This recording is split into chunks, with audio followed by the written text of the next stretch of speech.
નમસ્કાર, શો ટાઈમમાં આપનું સ્વાગત છે. ભાવનગર મહાનગરપાલિકાની સ્ટેન્ડિંગ કમિટીની બેઠકમાં ₹100 કરોડ ઉપરાંતના વિકાસ કામો તેમજ વહીવટી કાર્યને લગતા ઠરાવો મંજૂર કરવામાં આવ્યા હતા.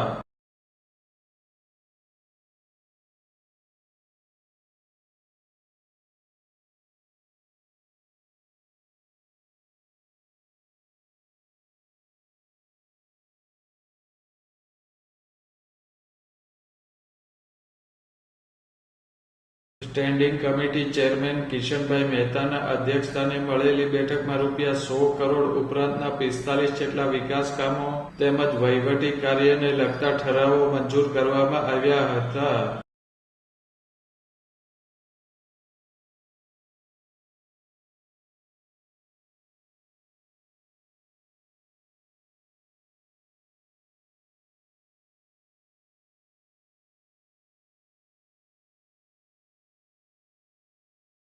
આ ઉપરાંત આ બેઠકમાં શહેરના મોક્ષ મંદિરો, કબ્રસ્તાન અને દફન ભૂમિ માટે આપવામાં આવતી સહાય વધારી ₹2 લાખ કરવામાં આવી હતી.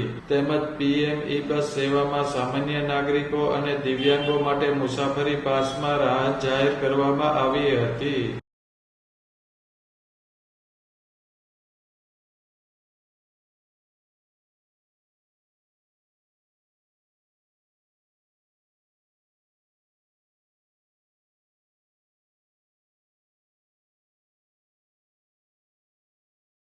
આ બેઠકમાં વિધવા બહેનોને મિલકત વેરામાંથી મુક્તિ માટે આવકની મર્યાદા વધારી ₹1,50,000 કરવામાં આવી હતી.